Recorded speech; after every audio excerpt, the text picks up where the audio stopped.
mambo yanatakiwa namna ile, na kile ambacho mlichokiona tumekitekeleza ndiyo watu wa tasawufi na watu wa tariqa wanaita ndiyo dhikri. Na wanapotaja dhikri si dhikri nyingine, ni dhikri ya kumtaja Mwenyezi Mungu Subhanahu wa Ta'ala. Ama kwa hakika jambo la dhikri si jambo geni, si jambo jipya, na wala sio bid'a.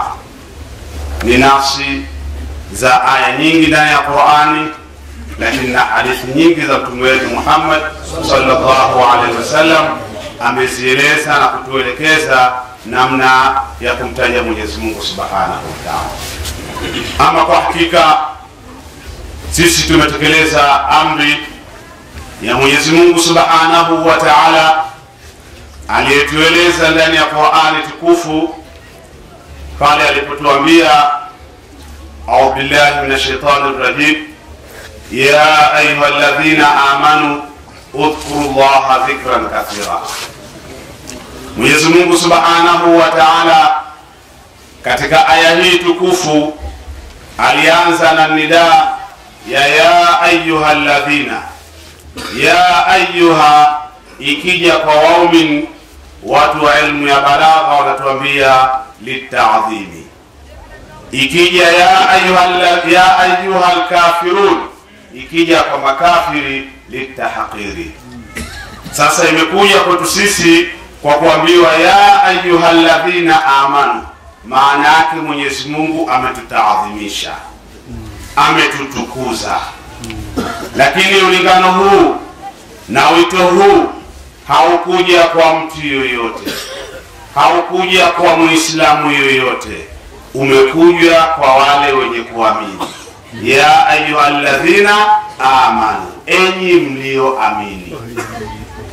Maana yake imekuja khas, ambayo ni amu juu ya khas, amu juu ya waumini wote, na khasu maana yake inawahusu waumini. Ukiona mtu afutiki na jambo hili na wala halipendi jambo hili, maana yake hajafikia sifa ya umuumini. Kwa hiyo ulingano huu yeye haumuhusu. Mwenyezi Mungu Subhanahu wa Ta'ala alipoeleza ya ayyuhalladhina amanu udhkurullaha dhikran kathira, enyi ambao mlioamini mtajeni Mwenyezi Mungu dhikran kathira, utajo mwingi. Watu wa lugha wanakuja dhikra ni masdari, na ikija masdari mnajua inakuwa ni namna gani. Kwa mtajeni Mwenyezi Mungu kwa utajo mwingi. Kwa hiyo lile tulilofanya tumetekeleza amri ya Mwenyezi Mungu Subhanahu wa Ta'ala, tena maana yake kuwa sisi tumehusishwa ni miongoni mwa waumini. Lakini Mwenyezi Mungu Subhanahu wa Ta'ala akalieleza jambo hili kwa kusema ndani ya Qur'ani yake tukufu, inna fi khalqis samawati wal ard wa ikhtilafil layli wan nahar la ayatin liulil albab alladhina yadhkuruna Allaha qiyaman wa qu'udan wa ala junubihim. Anasema inna fi khalqis samawati wal ard, hakika katika kuumbwa mbingu na ardhi, wa ikhtilafil layli wan nahar, na kutofautiana usiku na mchana, la ayatin liulil albab, hii ni dalili kwa watu wenye akili. Watu wenye akili ni wepi? Mwenyezi Mungu Subhanahu wa Ta'ala akaileta mausul alladhina yadhkuruna Allah.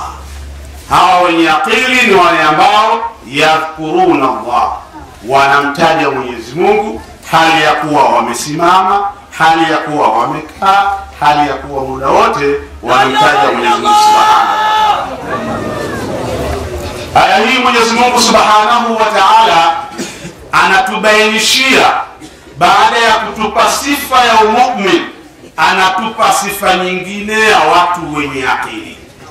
Ukiona mtu analitukia jambo la dhikri ya Mwenyezi Mungu, haipendi dhikri ya Mwenyezi Mungu, kwanza sifa ya kwanza si mu'min, atakuwa ni Muislam.